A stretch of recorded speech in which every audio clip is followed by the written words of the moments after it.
Welcome to this PhD presentation about the power-efficient, tightly coupled processor arrays. For digital signal processing presentation we will go through 6 main topics. After the motivation we will look at the parameterizable architecture of weakly programmable processor arrays or WPPAs, as well as their power efficiency aspects. Next, we will examine the power and area characterization and modeling. Thereafter, we will cover the designed space exploration topic. And, finally, conclude the talk with future directions. Now some words for motivation. Meanwhile, people use mobile devices in their daily life for a wide variety of applications.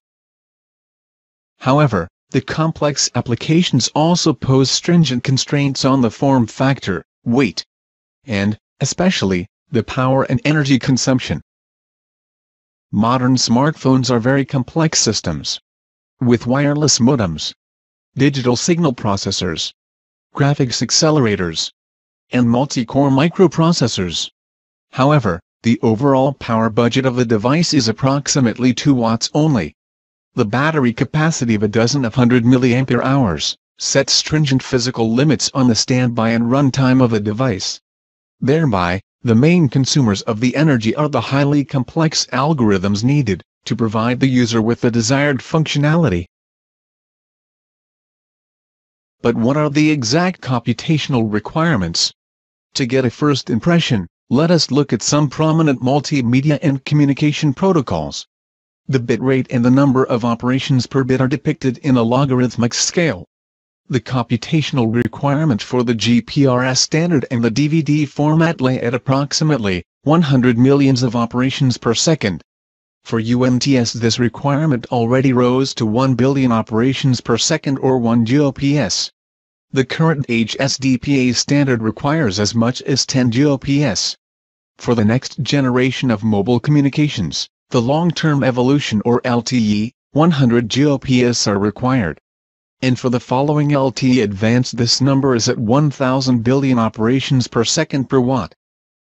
LTE advanced is supposed to form the 4th generation of mobile telecommunication standards. Regarding the LTE, transmission rates of 100 megabits per second for the downlink and 50 megabits per second for the uplink are specified. The LTE advanced standard even sets the downlink transmission rate at 1 gigabit per second, and the corresponding uplink speed to as high as 300 megabits. Now, what are the energy efficiency values, which current many core and graphics accelerators are capable to deliver? If we look, for instance, at one of Telera's many core architectures, we will find 64 processors, arranged in an 8x8 array. The chip was fabricated using the 90 nanometers CMOS technology, and consists of 615 millions of transistors. The computational performance of this architecture amounts to approximately 384 GOPS, together with the power consumption of 10.8 watts. This yields a power efficiency value of 35.5 GOPS per watt. Although this is a very good result, it obviously cannot fulfill the LTE advanced requirements with respect to the power efficiency. Let us also look at the modern graphics accelerators. One example would be the NVIDIA Fermi chip with 512 processing elements. The chip was fabricated using the 40 nanometer CMOS technology, and consists of 3 billions of transistors. Although, the computational capabilities of this chip go as high as 1000 billions floating point operations per second. Its power consumption of almost 300 watts leads to a lower power efficiency of approximately 3.5 billions floating point operations per second per watt. To summarize this overview we can state that the current general-purpose programmable many-core architectures are not capable of providing the required power efficiency values for mobile user devices. Therefore, we introduce a new class of massively parallel, tightly coupled processor arrays, the weakly programmable processor arrays or WPPAs. This architecture represents a compromise between the area and power efficiency of application-specific, integrated circuits, or ASICs, on the one side, and the flexibility of the standard multi-core and many-core systems, on the other side.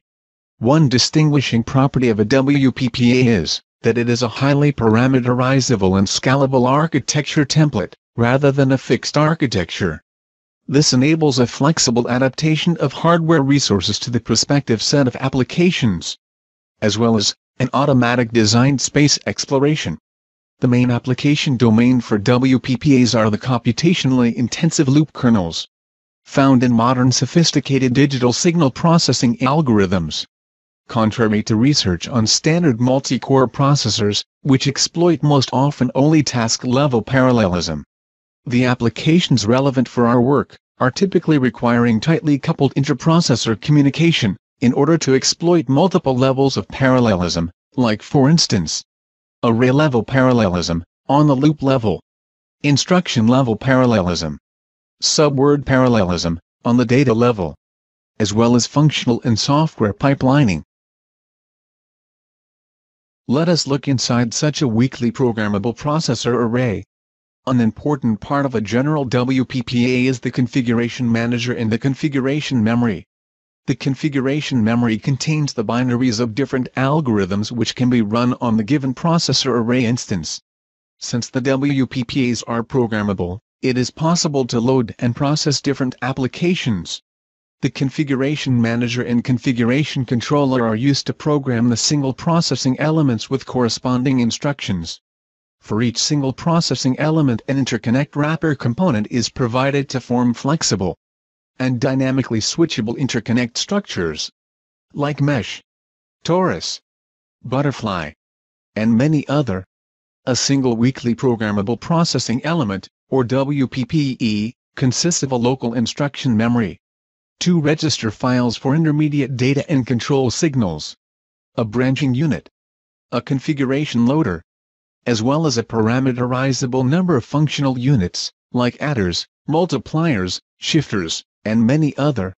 A software program for a single WPPE contains a couple of very long instruction words or VIWs, which are formed from the binary instructions for each single functional unit of a WPPE.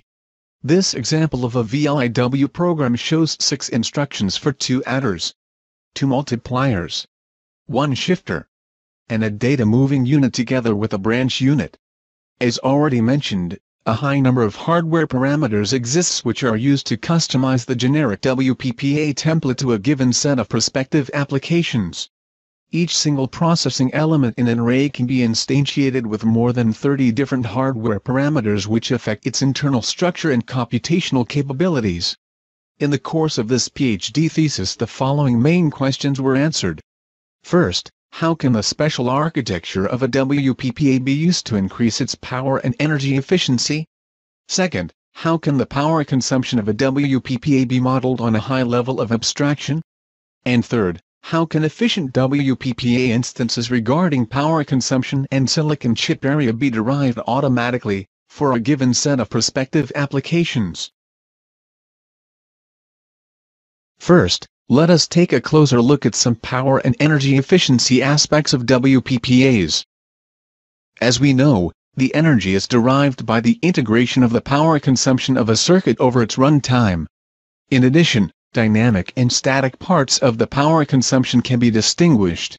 The dynamic part of the power consumption is mainly due to switching of internal capacitive loads, like it is exemplarily shown in case of a simple CMOS inverter circuit. In addition, there also exists a small dynamic power component which is due to short-circuit currents, flowing during very short time periods after the switching events. How can this part of the overall power consumption be minimized? One possibility is to minimize the capacitive loads, either by more efficient circuits, smaller process geometries, new materials, etc. Another possibility is to reduce the supply voltage, either in a static manner, at design time, or dynamically, at runtime of a circuit. This is called dynamic voltage and frequency scaling and adaptive voltage and frequency scaling. The supply voltage can be also switched off completely if the circuit is not performing any computations and is in a standby state. This is called power shutoff or PSO. the frequency can be modified, as well, either statically or dynamically, and can also be reduced to zero, which is referred to as clock gating. That was regarding the dynamic part. The static part of the power consumption in digital circuits is mainly caused by leakage currents. When a transistor is switched off, a small amount of current is still flowing due to imperfections of its physical structure. The two main leakage current variants found in modern CMOS transistors are the gate leakage and the subthreshold leakage. The gate leakage currents are caused by the shrinking manufacturing processes reducing the geometric dimensions of a single device, and also its gate oxide thickness. The subthreshold leakage currents are caused by reduced threshold voltages. The big problem is that both kinds of leakage currents grow exponentially with respect to smaller manufacturing processes. So, what can be done to mitigate the impacts of this behavior? Again, the supply voltage can be reduced or switched off completely. Another approach is to influence the single physical device properties, like, for example, its threshold voltage, by applying forward and back biasing techniques, as well as using of multi-threshold ASIC libraries. And, of course, improve other physical characteristics of a CMOS transistor. Finally, completely new forms of transistors can be introduced, like the three-dimensional FinFET structures. Considering a WPPA, we will use power gating to reduce the static power consumption, and clock gating for the reduction of dynamic power. In the next steps we will look at the main principles of power gating. Circuits which deploy power gating contain one or several chip areas with dedicated supply voltages. These dedicated supply voltages can be switched on and off depending on the computational needs. To achieve this behavior, special PMOS and NMOS transistors are needed, which either connect or interrupt the electric link between the local and the global power supply rail. In addition, a special power controller is also needed to control this process. The special PMOS transistors are combined into the so-called header cells. Similarly, the respective NMOS transistors are combined to the so-called footer cells. In case that several chip areas with a switchable power supply exist, special isolation cells are also needed to prevent short-circuit currents flowing at the inputs of an operating power domain, which are connected to the outputs of a switched-off power region. Here we can see an example usage scenario of power shutoff or power gating in case of a WPPA. Initially, all processing elements are disconnected from the global power supply rail. In case of an application using one or several processing elements, these processing elements are switched on and programmed with the corresponding algorithm. The number of required processing elements can differ, depending on the current application. It is possible to flexibly provide the needed computational resources, depending on the current application needs. With the help of this reconfiguration control power gating scheme, it is possible to ensure that the number of hardware resources is always matched with the current computational requirements of a given application. The reconfiguration control power gating scheme is based on a two-dimensional network of control signals, going to the southern and eastern neighbors, respectively. Finally, the processing element located at the bottom right corner of the array connects to the main reconfiguration controller. This connection signals whether all of the required PEs were waken up successfully and are now ready to be configured with corresponding instructions. To provide this functionality, each interconnect wrapper component also contains an integrated power controller which steers the waking up and powering down sequences of a given PE. The power controller itself is a finite-state machine with 9 states. After the reset and during the idle phase, it stays in the power-off state until a reconfiguration request is received. After the reception of a reconfiguration request, the finite-state machine advances through a waking-up sequence of 4 states, and pauses in the power-on state. During the wake-up sequence, the power OK signal is constantly disabled, to signal the configuration controller that the corresponding PE is not yet ready for a configuration. In the power-on state, this signal is substituted with the conjunction of the power OK signals, coming from the northern and western neighbors. A processing element can be switched off, in case it is not needed by a subsequent application. This slide schematically shows the overall structure of the reconfiguration control power gating. As a result, a linear reduction of the static power consumption is achieved, depending on the overall processing element's utilization. For instance, in case of a low utilization of processing elements of 15%, the static power consumption is reduced by as much as 70%. Of course, there is also an overhead introduced with the additional power gating logic. In case of a full utilization, the static power consumption increases by roughly 20%.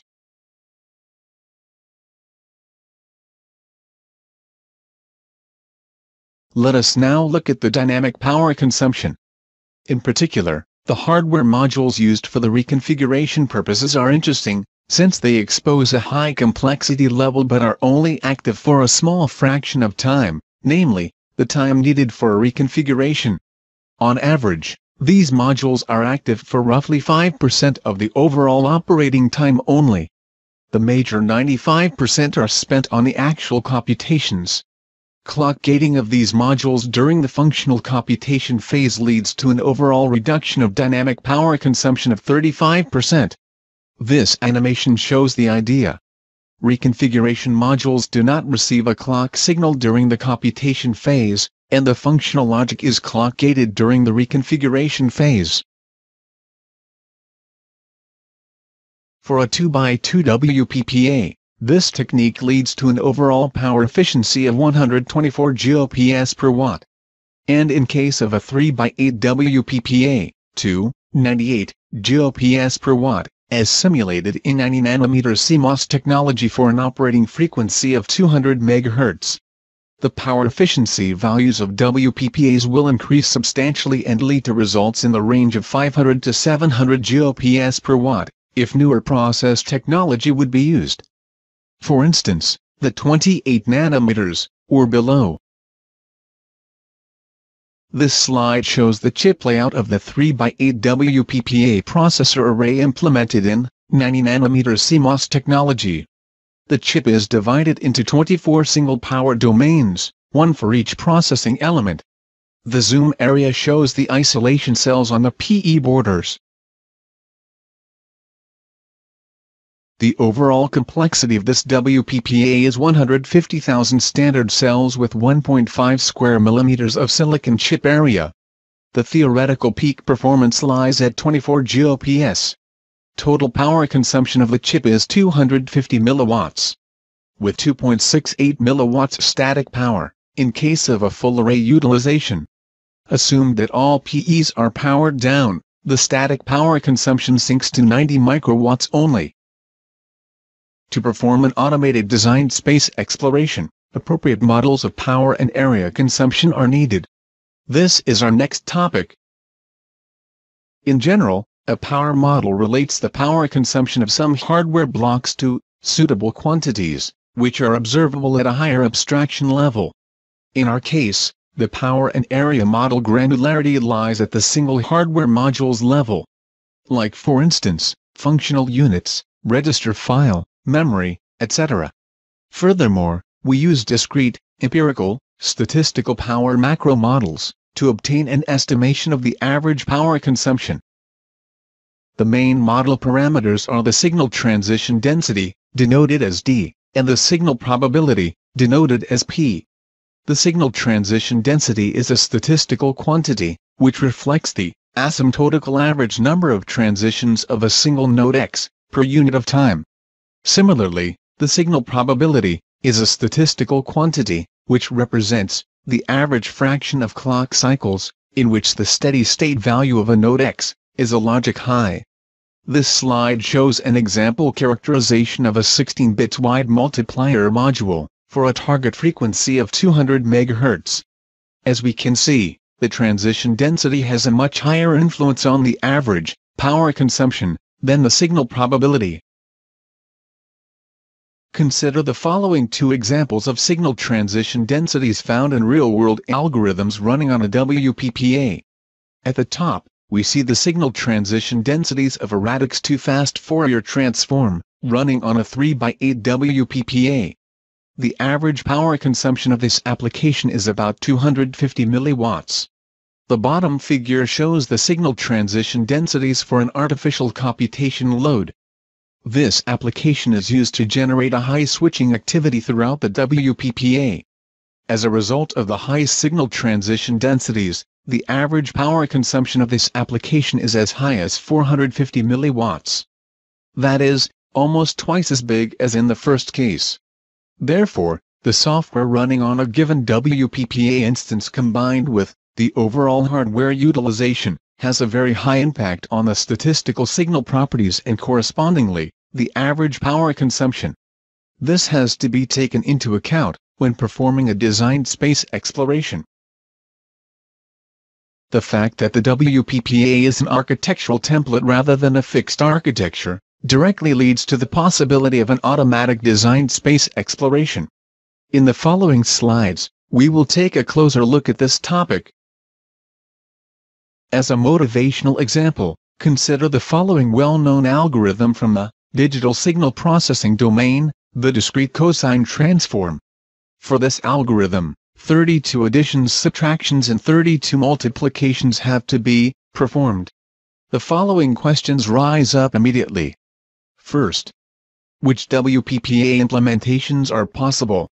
Second, what are the ranges of the corresponding power consumption values for different implementations? Third, which implementations are optimal?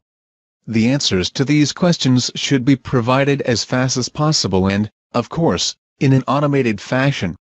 This is achieved by the following framework, which is based on the state-of-the-art, multi-objective, evolutionary algorithms.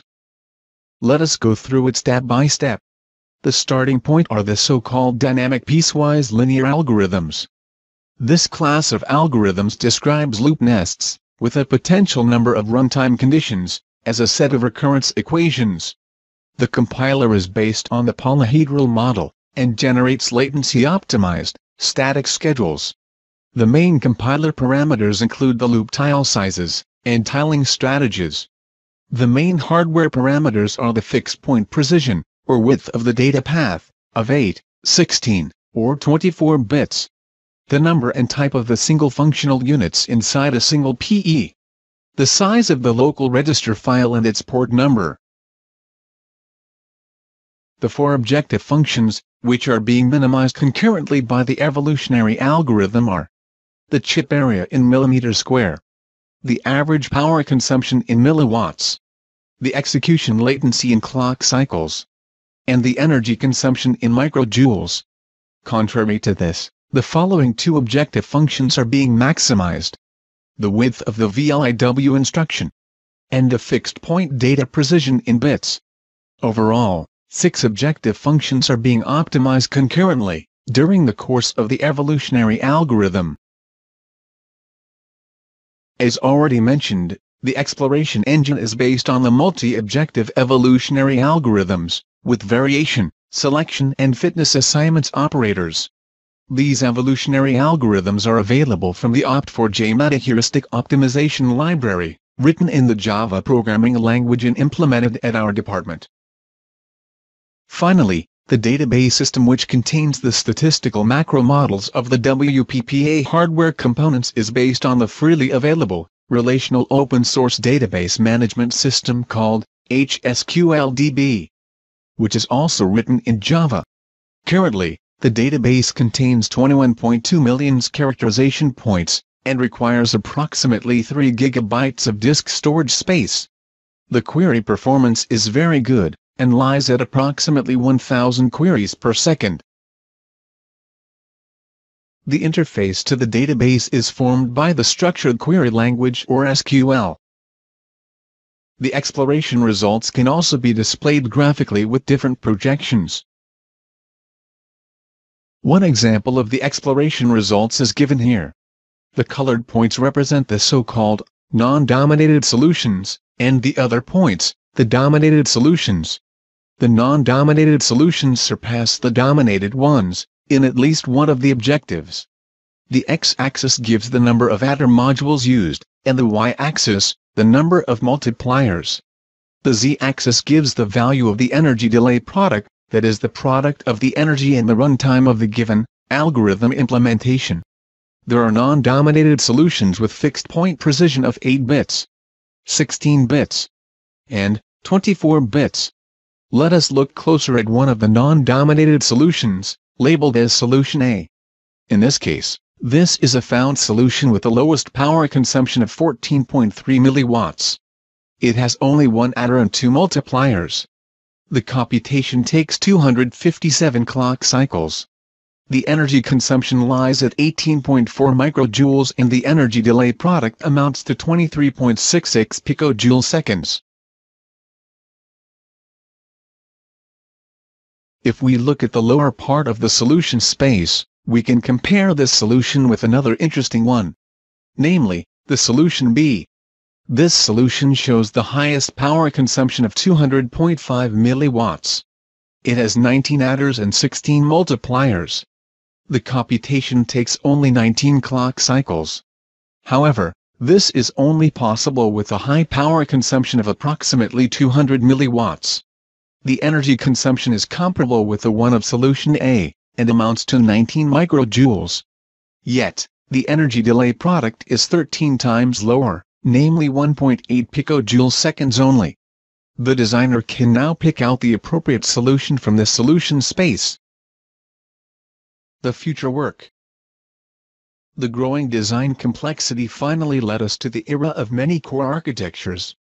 Given an extremely high number of processing cores, new programming paradigms are urgently needed to cope with this complexity. This is the topic of the Transregional Collaborative Research Center, Invasive Computing.